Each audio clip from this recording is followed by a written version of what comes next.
Nasa isang sementeryo si Elemus kasama ang isang grupo ng mga adventurer nang biglang may nagsalita at inihayag na narinig niyang may isang payaso na sumali sa raid quest. Agad na sinabi ni Gautan sa lahat na si Elemus ang payaso, at binalaan siya na marami pang mga baguhan na katulad niya ang nagmamalaki sa mga guild at halimaw.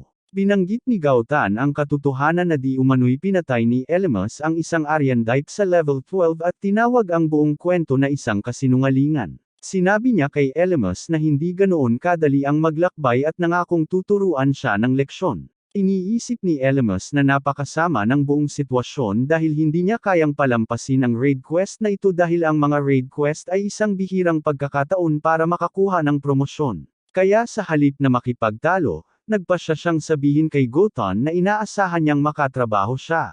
Aaminin ni Goton na hindi niya gusto si Elemus pero sinabi niyang tatanggapin niya ito sa ngayon. Nang hindi na nag-aksaya ng oras, sinabi ni Gautan kay Teal na simulan na ang paghahanap sa lugar. Ihinalo ni Teal ang kanyang espada, pinaikot-ikot ito ng ilang beses, at inactivate ang isang kakayahang tinatawag na search. Ang search ay isang bihirang kasanayan sa pagtuklas na nagpapahintulot sa gumagamit na maramdaman ang mga nilalang sa paligid, at ito ay lalo na hindi pangkaraniwan sa mga mabababang antas na adventurer. Pagkalipas ng ilang sandali, iniulat ni Teal na may isang kawon ng humigit kumulang 30 halimaw sa malapit. Pinuri siya ni Goton sa kanyang magandang trabaho, at agad na sinamantala ni Teal ang pagkakataon upang magyabang tungkol sa kanyang napakahusay na kakayahan. Sinabi pa niya na umaasa siyang bibigyan siya ni Goton ng promosyon sa ranggo pagkatapos ng pagsalakay ngayon. Pagkatapos, inilipat ni Teal ang kanyang atensyon kay Elemus at sinabi sa kanya na ang kanyang kakaibang pag-uugali sa guild ay nagpasiklab ng iba't ibang uri ng tsismis. Sabi niya, magiging kahanga-hanga sana kung kahit kalahati ng mga tsismis na iyon ay totoo, pero sa kasamaang palad, nagkaroon si Elemus ng depektibong klase. Proudly na ipinaliwanag ni Teal na siya ay isang Red Mage, isang klase na may mataas na pisikal na kakayahan na maaari ring matuto ng offensive magic, healing spells, at iba't ibang uri ng support magic. Pinasalamatan siya ni Elemus sa kanyang pag-aalala, ngunit kalmadong sumagot na siya ay lubos na masaya sa kanyang sariling klase at wala siyang reklamo tungkol dito. Sinabi lang ni Teal na huwag niyang pabagalin ang natitirang bahagi ng koponan bago siya umalis. Pinapanood ni Elemus na umalis siya at iniisip sa sarili na ang Heavy Knight class ay talagang mas mahirap intindihin. Sa unang tingin, hindi ito kasing makislap ng ibang klase, at sa laro, madalas na hindi pinapansin ang mga Heavy Knight dahil nakatuon sila sa depensa at posisyon kaysa sa labis na pinsala. Gayunpaman, hindi nalaro ang mundong ito. Siyempre, karamihan sa mga tao ay nahihikayat sa mga klase na mas madaling gamitin at nagdadala ng agarang resulta, kaya napakakaunti ng mga tao ang nag-aaksaya ng oras para pag-aralan ang mas teknikal na mga klase. Pagkatapos ng kaunti, tinipon ni Gautan ang lahat upang ipaliwanag ang plano. Ayon sa ulat ng guild, ang hukbo ng mga patay na buhay na kanilang lalabanan ay pinamumunuan ng isang ulo ng ghoul. Dahil siya ay isang D-rank na adventurer, nagpasya si Gautan na siya lamang ang lalaban sa ghoulhead habang ang lahat ay mananatili sa malayo at haharapin ang mga mahihina na undead. Isa sa mga baguhan ang nagtanong ng may kabakong paprotektahan sila ni Gautan kung sakaling maging delikado ang sitwasyon, ngunit malamig na sumagot si Gautan na wala siyang balak na protektahan ang sinumang mahuhuli sa kanyang laban. Ang sagot niya ay nagulat halos lahat ng naroroon. Karamihan sa kanila ay inisip na maaari lamang silang tumayo sa likod ng isang mataas na ranggong adventurer at makakuha ng madaling promosyon, ngunit natuklasan nilang walang interes si Gautan na alagaan sila. Ang ulo ng ghoul ay nasa paligid ng antas 30. Bagaman wala itong mga kasanayan sa pag-atake, maaari itong gumamit ng Hades Breath, isang kasanayan na nagiging mga mababang antas na zombie ang mga malapit na bangkay. Sa normal na kalagayan, dapat pa ring magtagumpay ang raid dahil mayroon silang Goten, isang level 40 ranked D adventurer. Kung lahat ay ayon sa plano, dapat ay garantisado ang tagumpay. Sa kasamaang palad, ang grupo ay puno ng mga baguhang adventurer na inaasahan ang madaling pagsalakay, habang ang kanilang leader ay walang balak na alagaan sila. Tinataya ni Elemus na ang tsansa ng kaligtasan ng lahat ay nasa paligid ng 80%.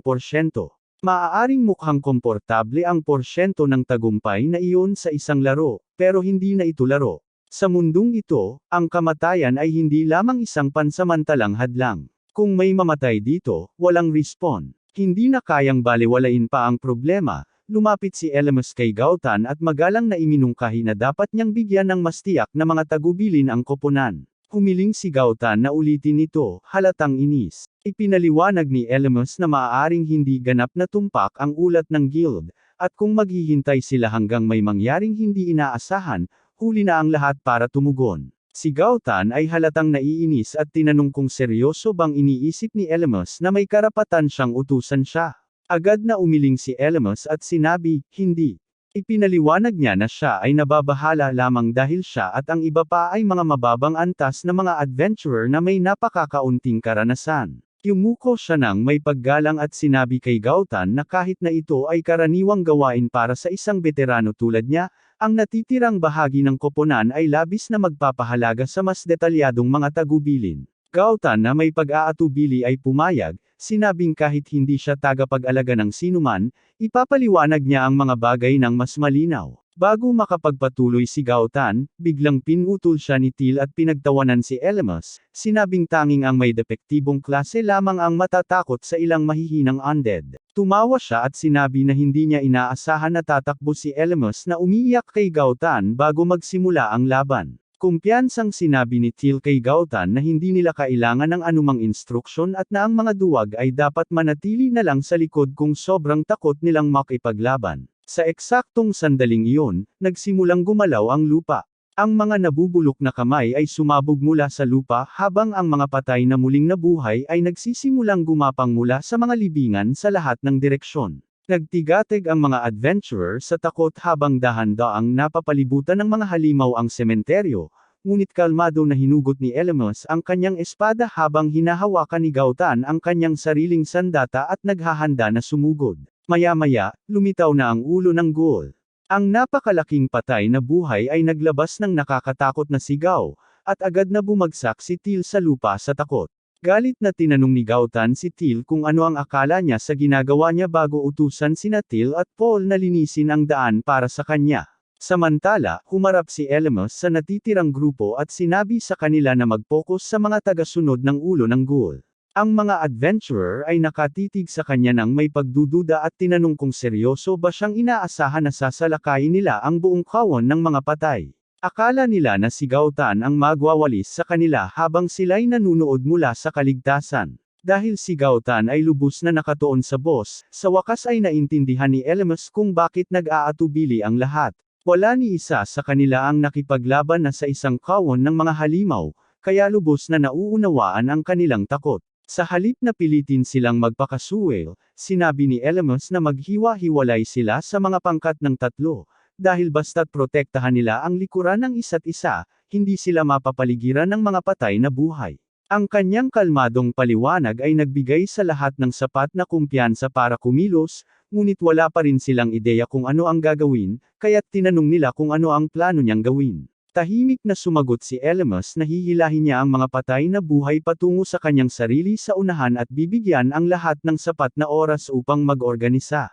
Agad na nagprotesta ang iba, sinasabi na kahit mukhang may karanasan siya sa pagharap sa mga kawon, ang pagsubok na pigilan ang mga ito mag-isa ay labis na mapanganib. Binibigyang diin nila na walang sinuman ang makakapagpagaling ng sapat na bilis upang makaligtas sa ganang uri ng presyon. Bago pa man siya mapigilan ng sinuman, may isang patay na muling nabuhay na biglang sumulpot sa likod ng isang takot na adventurer.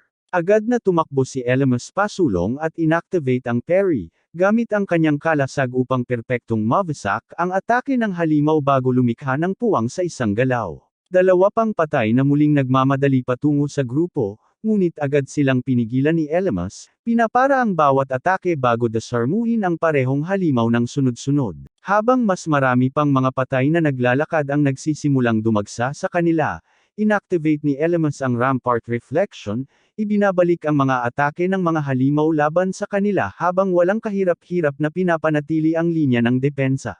Ang mga adventurer ay napanganga matapos nilang mapanood na nilipol niya ang ilang mga patay na buhay sa loob lamang ng ilang sandali. Kalma na sinabi ni Elemus sa kanila na huwag mag-alala dahil ang pag-akit ng malalaking grupo ng kaaway ay talagang trabaho ng isang mabigat na kabalyero. Pinapaalalahanan din niya ang lahat na kung may mangyaring hindi inaasahan, agad nilang ipaalam ito sa iba sa halip na subukang solohin ito. Habang pinapanood nila, si Elemus ay walang kahirap-hirap na kinokontrol ang karamihan sa larangan ng labanan mag-isa. Marami sa kanila ang nagsimulang magtaka kung siya nga ba ay isang karaniwang mabigat na kabalyero lamang. Biglang lumitaw ang isang notification sa harap ni Elemus na nagsasabing naabot na niya ang level 16, at ngumiti si Elemus sa kanyang sarili dahil ang parry ay mas epektibo pa kaysa sa inaasahan niya. Ang pakikipaglaban sa malaking bilang ng mga kaaway sa antas na ito ay isang napaka-epektibong paraan upang makakuha ng karanasan, at pagkatapos mabilis na tingnan ang kanyang katayuan, nakita niyang patuloy na tumataas ang kanyang mga estadistika. Samantala, ang natitirang bahagi ng grupo ay nagsisimulang magtulungan ng mas epektibo, sinusuportahan ang isa't isa ayon sa utos ni Elemus. Ang ilan sa kanila ay tahimik na nagtataka kung dapat ba silang manatili sa likuran niya dahil siya ang pinakamaaasahang tao sa larangan ng labanan. Bagaman ilang tao ang umamin na nagsisimula na siyang takutin sila kahit pahigit pa sa mga patay na buhay. Habang nagpapatuloy ang labanan, ilang mga adventurer ang nagtanong kay Elemus kung dapat ba nilang tulungan si Gautan na labanan ang ulo ng ghoul, ngunit agad na sinabi ni Elemus na manatili sila sa likod dahil ang boss ay lampas sa kanilang antas. Dapat kayang talunin ni Gautan ito mag-isa. Sa sandaling iyon, biglang tumalon ang ulo ng ghoul patungo kay Gautan at sinampal ang isa sa mga malalaking pangil nito. Pinigilan ni Gautan ang atake ngunit napaatras siya ng lakas ng impact, at agad na umatake ang ulo ng ghoul, ngunit sinagot ito ni Gautan ng isang makapangyarihang slash na nagpadapa sa halimaw sa isang kalapit na gusali.